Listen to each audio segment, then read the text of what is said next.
结婚第5年，谢君泽找了个年轻漂亮的助理。他和我解释，工作需要而已，我不会给他越界的机会。可后来，他给予那女孩无边的界限，自愿给她拎包、做热气球，陪她去看流星雨。我默默搜集证据，分割好公司财产，不容拒绝地将离婚协议送到他面前。你的过错折算成股份给我就好。大家好，开始今天的分享之前，希望你能给人间烟火点个订阅，我将会分享更多优质的内容。你先生这次又不来吗？远在异国他乡的医院中，我等着医生看完检查报告，通知结果。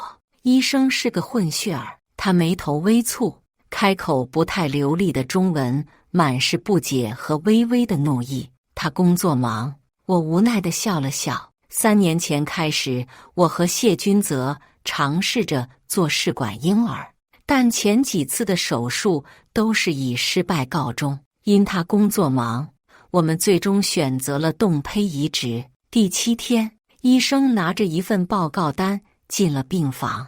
这次的胚胎依旧不着床，他看了看我，又低头翻着手中的表格，叹了口气，继续道：下次让你先生一起过来，我需要他一起做个最新的检查。我不知作何回复，肚子还有点疼，便想打电话给谢君泽，但打了几个都没打通。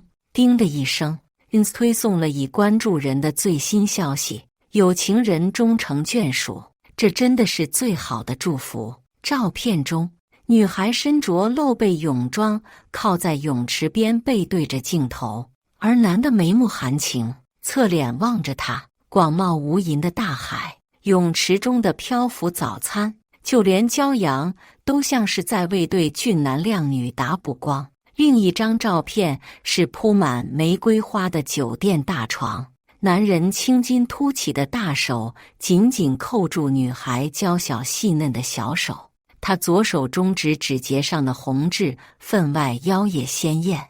而熄灭的屏幕上是我本就毫无血色的脸，现在越发苍白了。我苦笑了一声，低声呢喃道：可能以后都不来了。很多人不看好的这段婚姻，终于要迎来尾声了。他朋友曾说，雪中送炭却另有企图，这样的感情注定不长久。承他吉言，谢君泽出轨了。飞机落地时，司机已经等候在外面了。刚上车，谢君泽就打来了电话，前几天出差了，没看手机。司机接到你了吗？他嗓音低沉，具有磁性，柔声的解释和询问像是裹满了溺爱和深情。年少到现在都如此，我把这份柔情当成了我们婚姻的坚固堡垒。可这份柔情，上一秒他也用在了别人身上。接到了，我轻轻摸着肚子，接着道：还是没怀上。他沉默了几秒，才开口：放宽心，没有就没有。我只想要你身体健康。当年他被仇家绑架，我为了救他，被他仇家硬生生朝着肚子踹了好几脚，怀孕4个月的孩子就这样流产了。自那以后，我再也无法正常受孕，虽还可以选择试管婴儿，但他似乎怕我难过，从不过问，除非我主动告知结果。见我没有回应，他又自顾说：今晚有场晚宴，结束时间应该挺晚的，我就不回去了。平时应酬晚点了，不回家我也能理解，但今天他却忘了。未结婚前，他答应过以后无论什么情况，每年的今天都会陪我去看我父亲。我们是青梅竹马。谢家落魄时，我卧病在床的父亲毫不犹豫伸出手，但条件是要跟我结婚。这才结婚第5年，他就已经忘了。我望着车窗外的车水马龙，一滴泪无声滑落，轻声应了声好。在父亲的墓碑前坐了一下午，手机上的热搜也挂了一下午。视频中是富豪圈的一个小聚会，人群中，谢君泽身高腿长，西装革履，浑身散发着金贵清冷。他嘴角微微上扬，弯腰帮他助理兼女伴玉芊芊提起拖地的裙摆。网友热评：柯导真霸总和娇妻了，热度居高不下，但迟迟没有公关或者撤热搜，可能是因为热搜。谢君泽晚上还是回来了，他从背后轻轻环住我的腰，一身酒气夹杂着各种驳杂的香水味，手上的红痣映入眼帘。脑海中出现的却是铺满玫瑰的大床上，他和玉芊芊十指相扣，耳鬓厮磨的画面。突然，一阵强烈的恶心涌上心头，我想要挣脱，他便收紧了力道，亲昵地蹭了蹭我的脸颊，灼热的呼吸喷洒在我耳边。吱吱，怎么这个点了还没睡？今天的晚宴推不掉，下次我注意。我垂眸看着杯中的红酒，许是我回应的过于冷淡，他松开了我，将我转过身，额头相抵。热搜我已经处理好了，你别多想，让谢氏重回巅峰。这些年，他行事果敢狠辣，但不喜高调，圈内人大多都有所了解。要是没有他的默许，谁又能将视频传上网，还停在热搜这么久？我本以为能听到别开生面的解释，结果他连借口都懒得找。见我没开口，他有些着急。你知道的，工作需要，你不在，我只能临时找个人去。突兀的手机铃声打断了他的话，我余光一瞥，来电显示芊芊，他也注意到了我的视线。其实我内心深处希望他挂断电话，但在他想把手机放回裤兜时，我握住了他的手腕。接吧，工作要紧。他有些错愕，在手机响第二次时抢先出声：什么事？我现在在陪我太太，没有空。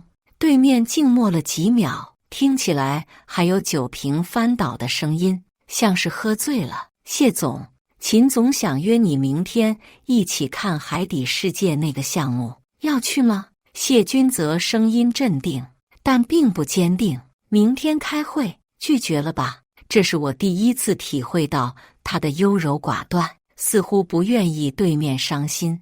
玉芊芊似乎又灌了口酒，含糊不清地说：拒绝，那就都拒绝好了。谢君泽抿着唇，装作不经意地摸了下我的头，想了想，秦总的项目比较重要，下午的会议取消，你来安排。听完，那端的声音都娇软了些许。好的，我这就安排。挂断电话，谢君泽又揉了揉我的脑袋，转身解下领带去了洗手间。面上不显，实际他所有的举动都透露着开心和放松。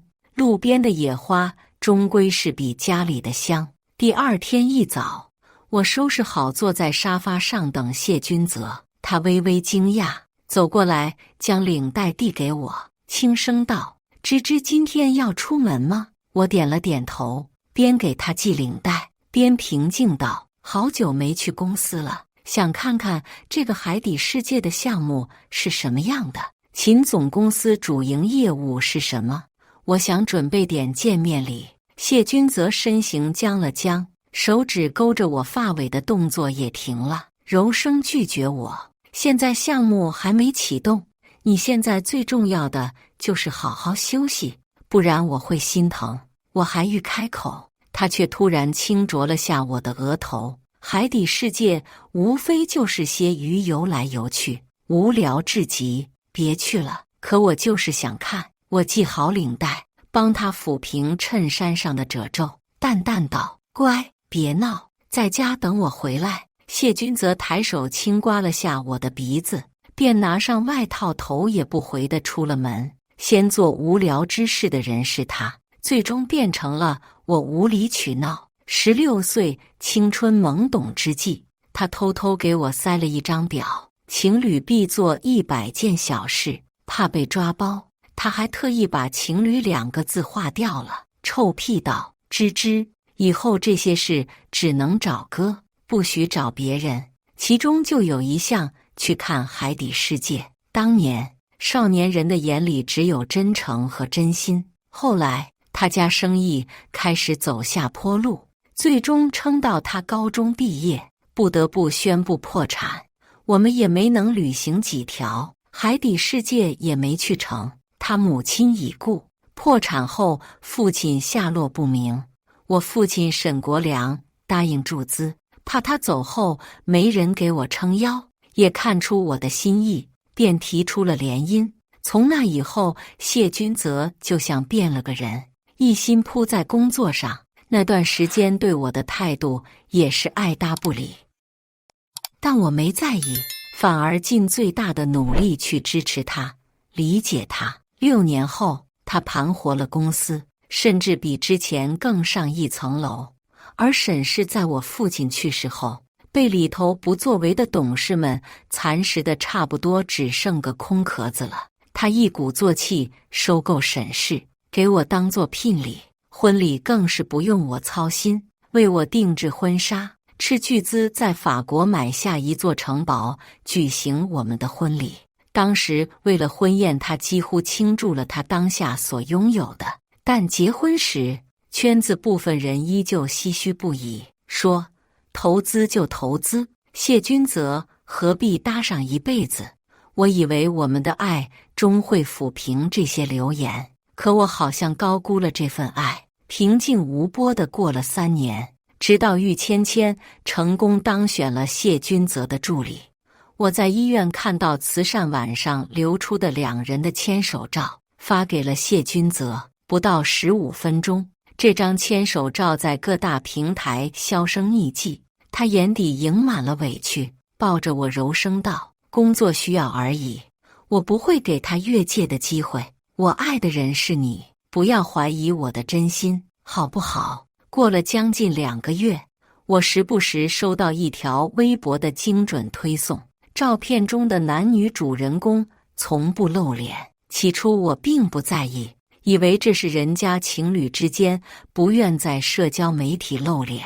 但偶然在1年前某个午后，看到了男人手上的红痣以及熟悉的裙摆，看到有他的粉丝在底下评论在外网磕得更香。当时我整个人如坠冰窖，心脏像是被人狠狠攥紧，挣扎不得，缓了好久才决定翻墙去找。他们在印上大多数照片呈现都是精致富裕生活，2人的照片大多都是背影照或者模糊的侧脸，他们藏得很好，但不妨碍我从蛛丝马迹里知道是谢君泽和玉芊芊。那个浓情蜜意时说只会爱我的男人，在法国蒙马特和爱强为他拎包拍照，在我们的周年纪念日借口出差，带着他去了土耳其坐热气球。2人穿着情侣装去了北极看极光流星雨，许愿长长久久。他的不爱或许早有端倪，只是以前的我不舍得，想维持着这虚假的外壳。我最终去了谢氏集团，果然玉芊芊和谢君泽都不在，约定的是下午，但他特意花了1天的时间陪他。海底世界目前有3个项目是谎言，我也懒得找他们去了哪个，在公司附近的咖啡厅坐了好久，久到我一颗心逐渐冷却麻木。终于 ins 更新了，视频中谢君泽一手紧紧扣着女孩纤细的腰肢，在美人鱼勾勒的爱心下忘情拥吻。他把她保护得很好，掌心护着她的脸，唯有摇晃的耳钉彰显着主人的愉悦，画面唯美，给人无限遐想。而这次的文案破天荒地写了很多字，谢谢大忙人阿泽愿意包容我的任性，陪着幼稚的我打卡一件又一件浪漫小事。某人前几天在马代热情似火，一回来这也不让提那也不让说，我生气了。阿泽，听说在海底世界吵架了就要接吻，这也是100件小事之一。美女瞪大双眼，回过头，她就轻轻捧着我的脸，凑了上来，怀疑某人就是个亲亲怪，瞬间不气了。我好像太好哄了，原来她一直记得。不过参与这些的不再是我和她，而是她和她。眼泪晕湿了墨镜，我颤着手录下了视频和文案，保存好这些，双手撑在桌子上，缓了好一会儿，才打电话给谢君泽。第3次才接通，玉芊芊接的，知念姐。她语气平静，带着一丝公事公办的口吻。谢总正在和秦总谈项目，您需要我转达什么吗？让他接电话。可是我说让他接，在电话被递出时，我听到了一声低声的啧。谢君泽低沉沙哑的嗓音透过听筒传来：芝芝，是在家待得闷了吗？我反复看着视频，努力压制着愤怒，冷嘲道：谢总，原来谈项目还要接吻啊。那段呼吸都轻了不少。他轻声问：芝芝，你在？我并不想听他的废话，便出声打断了。谢君泽，既然你找到了可以倾注心意的人，那我就祝你们有情人终成眷属，怎么样？总裁办公室里，谢君泽拧眉看向茶几，沉默了许久，而关上门前，玉芊芊略有深意地看了我一眼，她喃喃道：芝芝，别这样好不好？我们不会离婚的。茶几上是我父亲在我结婚时就为我们拟定的离婚协议，他也见过。或许是父亲当时就看出了什么，他说：要是哪一天你们不喜欢对方了，就当给我个面子，放我的芝芝走就行。谢君泽信誓旦旦地回复：我永不背叛芝芝，爸放心。在面对时，不知他是否还能想起当初的诺言，可我不想在意了。每回想一次，我就深陷在他为我打造的美好泡影里，逐渐窒息。拔掉深入骨髓的刺要经历2次疼痛，但好在会好的。我克制不住红了眼，深吸了口气，沉静道：我更改了些条款，没多要，将我父亲那些划到我名下，婚后财产我妻你3。他摇了摇头，垂着的手蜷了蜷，抬头望向我：芝芝，我不想离婚。我一时间被他复读机似的回答气笑了。我们还有维持下去的必要吗？还是你觉得哪里不满意？谢君泽，是你先背叛了婚姻，我留给你3是看在曾流掉的孩子的面上，你花在玉芊芊身上的我还没开始算，你脏透了，知道吗？他看我哭红了眼，垂在身侧的手攥紧，不发一言。我上前狠狠地扇了他一巴掌，手痛抵不过心里的痛，哽咽出声：谢君泽，你觉得是我父亲威胁你跟我结婚的？离了不是正合你意，我放你走了，你为什么不愿意？他想上前抱住我，却被我推开了，眼底闪过一丝恐慌和痛色。对不起，是我错了。我直直地盯着他，字字泣血。你当然有错，你陪着他在马尔代夫深情款款拍照，我在异国他乡独自做试管婴儿。谢君泽，第1个孩子没有时，是我为了救你，挨了你仇家好几脚。你描绘着一家3口的幸福生活，我在努力，但你转头跟别人翻云覆雨，泪眼朦胧，许是为我26年的真心感到不值。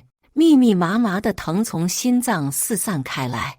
我是什么很贱的人吗？你放过我吧。说着，一口气上不来，我眼前一黑，直直往后倒去。意识模糊之际，好像听到了谢君泽压低了声音跟人说话：这段时间你别乱发照片，其他的也赶紧给我删掉，乖一点，别闹。芝芝毕竟是我老婆，她好点了我再去找你。醒来时，谢君泽并不在病房，而是玉芊芊坐在一旁，低头削苹果。见我醒了，他将刀放好，把苹果递给我，我没接，而是平静地看着他。他收回手，笑了笑，兀自开口：“知念姐，我没想着伤害你，只是希望你知道一些事而已。耳听为虚，眼见也不一定为实。顽固污渍，光靠这场细雨是冲不掉的，不如丢掉。”玉芊芊莫名其妙地说完这些，拿起地上的雨伞，起身走了。1个多小时后，谢君则拎着一个保温桶回来了，看到桌上的苹果，下意识问了句：“谁来过吗？”见我不作声，他眉眼低垂，苦笑着道：“不想说也没关系，只是芝芝你别不理我好不好？我已经开除了玉芊芊，以后也不会招助理了。等你好了，我们就去旅游。”说完，他舀起汤要喂我，眸光定定，眼中只有我的身影，仿佛那个满心满眼都是我的少年又回来了。可我清楚，时光不会倒退，不需要做这些没有意义的。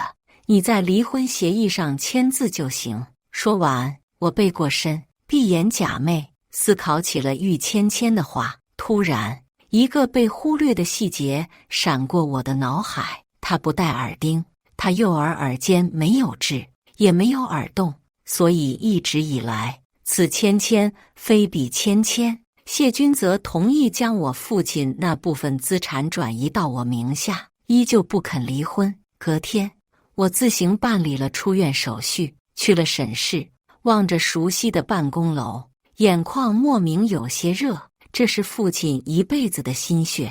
先前我有处理过公司的事务，但后来因为要做试管婴儿的原因，我便将手上的权力让了出去。现在公司已然注入了不少新鲜血液，大家对于我这个空降总裁颇有好奇。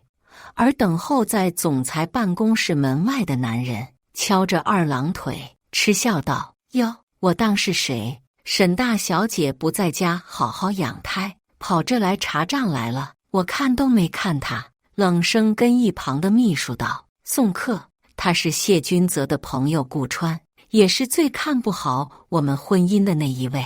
秘书刚走上前，他不干了，皱着眉头走到了我跟前：“着什么急呀？签完合同我再走。你哄着谢少把原先的总裁开了，我们合作还没敲定呢。”我抬眼看着他：“这本来就是我的公司，要不你也去轰轰，让他把你家的给你。”他一噎，嘴硬道：“也是，你手上不握点筹码，怎么拿得住谢少？不用在我面前冷嘲热讽。你要是实在喜欢他，送你好了。”我冷笑了出声。他开始跳脚了：“沈之念，你胡说八道什么呢？”我并不理会，而是关上了门。秘书也不会让他随意进来。处理好工作后，我才开机。谢君泽的消息一直没停，最后2条是刚刚发的，其中1条是替他朋友道歉，另1条是旅行攻略。消息这么灵通，看来我身边还有他的人。正想将手机放下，他的电话就打了进来：“怎么关机了？我安排好假期了，想先去毛里求斯还是冰岛？”我沉吟了一瞬，指尖轻点着桌面：“不了，我要看看祖国的大好河山。既然模糊的照片不好界定为出轨证据，那我就等。人不在眼前晃悠，才能放手查。也或许有人会忍不住跳出来蹦跶。”我难得的更新了所有的社交媒体，都是最新的出游照。谢君则配合着我摆了各种姿势，我拍完就丢。不到3天，我果真收到了一个陌生号码发来短信：“沈之念，你做的再多也没有用的，哈哈哈！你看你多可笑，专门挑些不入流的地方，他都是包机跟我去国外旅游的。你已经知道他不爱你了，还赖着，真不要脸！不是你的，终究不属于你。”我没回，而是默默截图，将号码发给私家侦探去查。似乎还是不甘心，他更新了 ins， 只有1张图，是2条杠的验孕棒。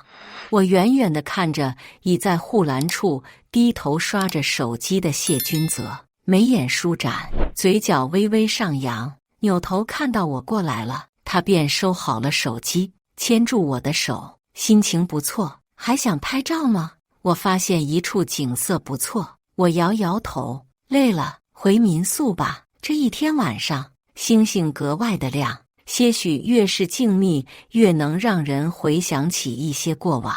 谢君则帮我拿了条毛毯盖在腿上，转而坐在我的躺椅旁，似呢喃：“芝芝，还记得17岁那年，你说等我们老了，就去找一个安静的地方，静坐看繁星。你说现在算不算实现了？”我淡淡道：“是啊，年少时我们相约了永远，可你先出局了。”他眸中有光亮，牵着我的手，轻轻吻了下我的手背。那就再给我们的感情一次机会好不好？机会这么难得，哪还有第二次？从下午开始，他的心情是我从未见过的愉悦。我们结婚时，他都没这么开心。相知相伴26年了，即使他没有表现出来，我也能知道。望着夜空中最亮的那颗星，我说：“谢君泽，我们回去吧。也该了解一下沈家流落在外的真千金玉芊芊替身的原主秦千明了。”行李还没放回家，谢君泽就说公司有事，抱了我一下，急匆匆走了。看着逐渐从视野中消失车辆，我拨通了玉芊芊的电话：“方便见个面吗？我想知道你了解多少。”到了地方之后，玉芊芊将一沓厚厚的文件递给我，并给我倒杯茶：“都给你整理出来了，慢慢看。”我还是打翻开了，可越看越心惊。谢君泽所做的一切可谓天衣无缝。他找玉芊芊当助理，是因为他们身形有些相似，为了掩盖秦千明的存在，让他当替身，私底下给他买跟秦千明的一样的衣服。待秦千明出国，就给他放假，偶尔还让玉芊芊给他们拍照。翻到后面，我甚至觉得带他出席宴会也是为了以后婚变，让大家有个心理准备。因为目前来看，谢君泽不忍心让秦千明受半点委屈，他更不想被人说恩将仇报，便转移众人视线，暧昧恰到好处。玉芊芊见我越翻越快，她微微按住了文件，迟疑道：“其实我觉得这些是秦千明同意的，或者他出了主意。我做这些是希望你可以看清楚身边人，不是让你难过。这些不是你的错。”轻按下的文件仿佛也为我的耳鸣按下了暂停键。回过神道：“微博那个是你的号吧？为什么要帮我？”他似乎想缓解我的不安，撑着下巴看向我，笑道：“我学雷锋，做好事。”这几天，谢君泽似乎在忙着筹划什么，偶尔半夜还在确认细节。直到今天，他穿了一套新的灰色西装，头发梳得一丝不苟，眉目英气。我轻轻摩擦着手中的领带，他抬手在我眼前晃了晃：“芝芝怎么心不在焉的？不舒服吗？”我踮起脚尖，环过他的脖颈，快速系好领带。这套西装挺好看的，什么时候买的？前几个月定制的，2天前才送过来。2个月前就订好了陪秦千明过纪念日的衣服，而我们从未正式过过一次纪念日。谢君泽，你连索要机会都这么没有诚意。下午，我刚处理完公司的事务，手机中的红点动了，倒是比我想象中早。赶到时，发现他们还请了不少人，其中还有顾川，打着办宴会的名义过纪念日，以这种方式获得大家的祝福是吗？我拿了杯气泡酒，正想朝他们走去，谢君泽的朋友却突然走到了我跟前，他眼神蔑视。这种时候别为自己找不痛快，我知道你要做什么。我淡淡瞥了他一眼，嗤笑出声：“怎么？你爸还没把继承权交给你，要你来这狗叫？他像是想起了什么，镇定下来，抿了口红酒，还嘴硬，你不过是暂时享受着别人家的财富而已。我等着你哭着流落街头那天。你话太多了。我上前撞开了他，径直朝谢君泽走去。秦千明先注意到了我，他微微睨了我一眼，缓缓向我走来。谢君泽看到我有些愕然，下意识想拦住他，但秦千明正拖开了他的手。你居然能找到这里？秦千明无视众人的视线，不屑地看着我。也好，知念妹妹既然来了，不如我们谈谈你何时才能将沈家物归原主。我不是沈家的女儿，这件事还是父亲在临死前告诉我的。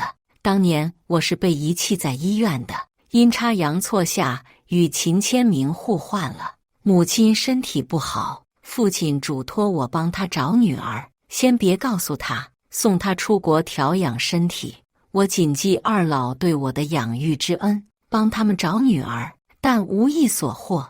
我不知道他是如何知道的，但看着他和母亲一致的眉眼，我便确认他是真的沈家千金。可他明显早就知道了，我却一次也没有收到墓园那边有人拜访的消息。你可以拿着身份证明去找集团的律师谈。我翻包拿出文件，抬眼看向处在一旁的谢君泽。离婚起诉书我给你送过来了，这回别逃避了。我转身要走时，秦千明扯住了我的胳膊，给了我一巴掌。鸠占鹊巢，抢了别人的人生，你凭什么这么淡定？谢君泽也被他的反应吓了一跳，上前掰开他的手，担忧道：芝芝，没事吧？没事。我低头笑了笑，快速抬手扇了秦千明一巴掌，又反手给了谢君泽2巴掌。你们也一同感受下，不就知道了。我不欠你什么，你想要那就都给你。我步步逼近秦千明，一手指着谢君泽，盯着他说：包括他，姐不要的垃圾。众人都愣住了。我出去时，顾川缩着身子让了路。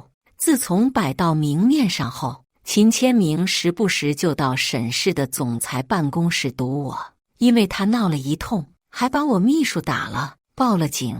但他又跟没事人一样来，我便没再让人拦他。像现在，他悠闲地坐在办公椅上，摸着肚子娇声打电话：等下你来接我吧，你儿子想吃火锅了。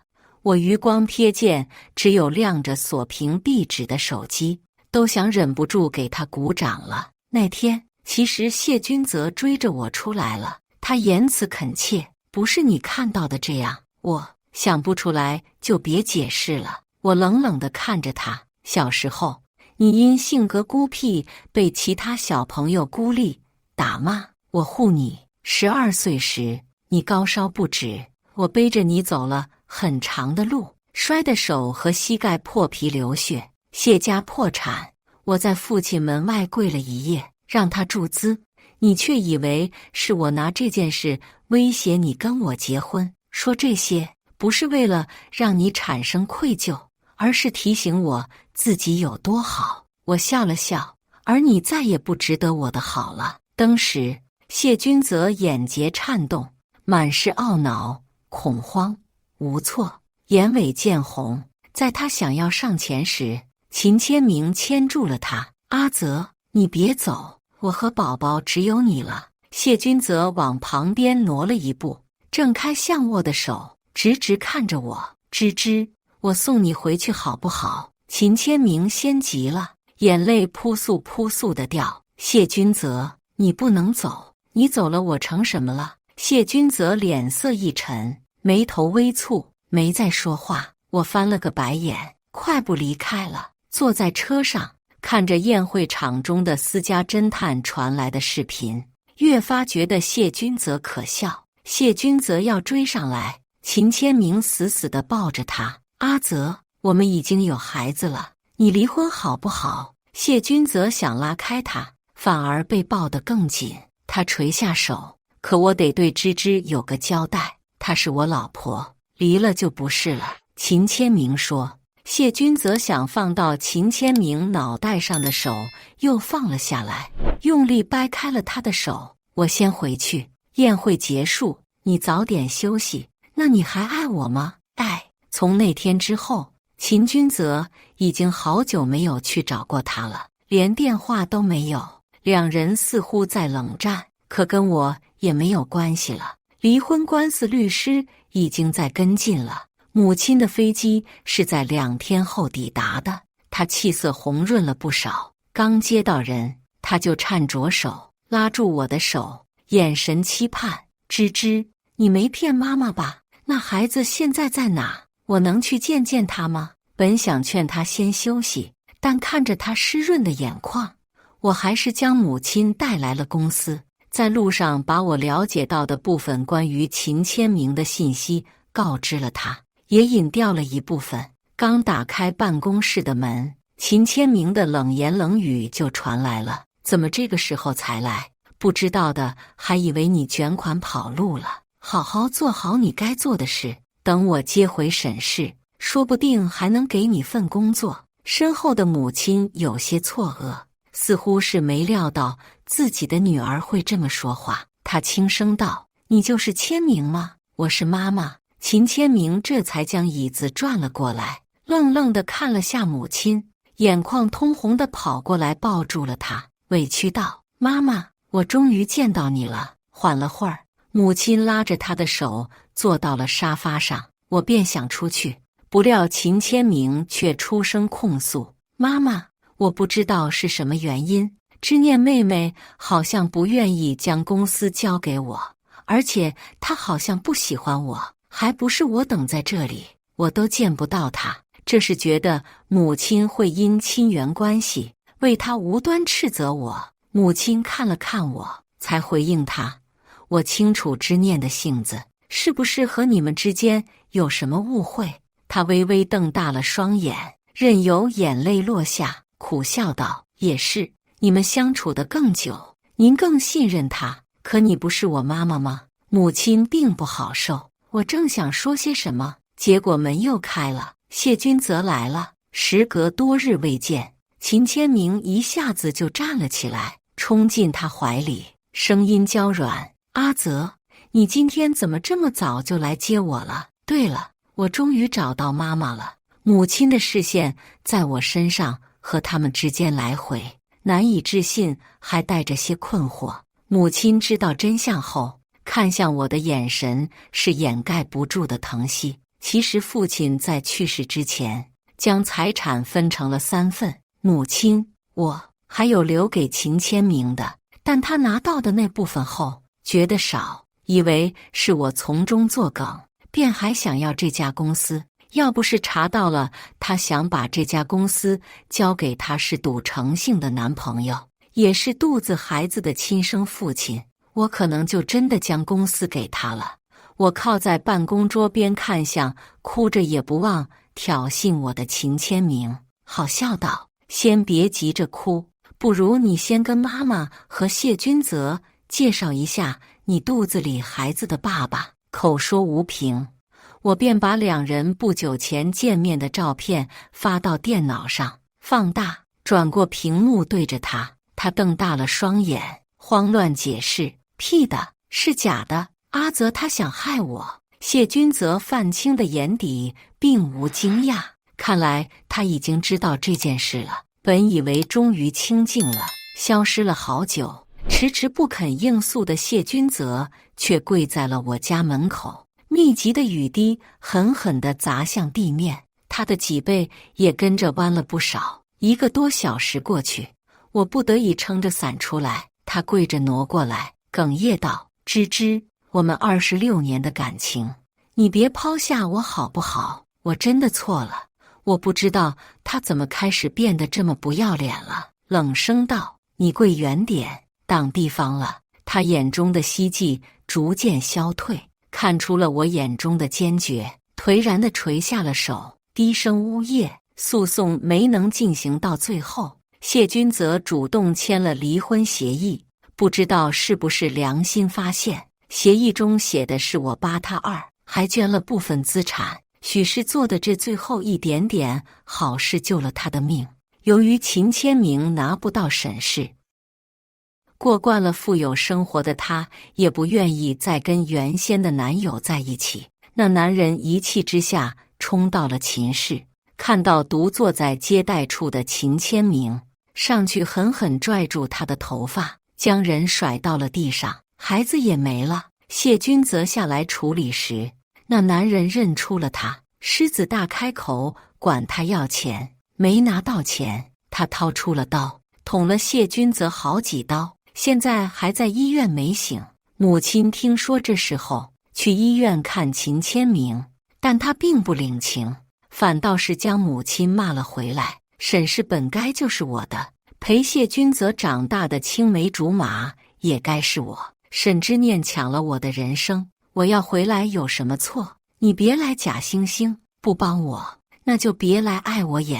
自那以后，母亲除了给他打钱，便再也没去过了。深觉得对不起我，搬回了老宅住。3年里，我重新调整了沈氏发展的大方向，将里头不作为的人都清了一波，让沈氏紧跟着国家发展的步伐，也尽最大的力量为国家的税收做贡献。正在查看今年的营业额时，办公室的门被敲响了。玉芊芊抱着几份文件进来了，她将文件整齐码放在桌上，说：“沈总，这几份文件是关于您想了解的几家孤儿院以及偏远山区学校的情况。我仔细看了一遍，同我了解的没有出入，便直接签了一张支票。这是初始资金，你放手去做，不够了再来跟我说。先前我去旅游的那个小城市也算上吧，安排一批新的教育器材。”我没听到他的声音，疑惑地抬起头，发现他背过身，低声抽泣了下。缓了一会儿，他红着眼转过身，朝我微微弯腰：“谢谢沈总，让我们拥有接着受教育的机会。”我赶紧过去将他扶了起来，不成想他突然抱着我哭出了声，抬起一只手轻轻拍着他的脑袋，一手帮他拍着背。我轻声道：“不用这样，我只是做了力所能及的事。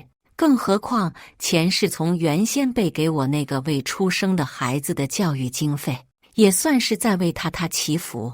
2年前，玉芊芊参加了沈氏的秋招，我才知道她原来是我从父亲去世后接过来继续资助的孤儿之一。他们在知道谢君泽出轨后，想尽各种办法进入秦氏。一群人中，玉芊芊入选了，以助理的名义尽可能多地帮我收集信息，可又怕我受伤，便一点一滴地将信息慢慢递到我跟前。事情解决后，其他人没有再出现过，反倒是他来了沈氏。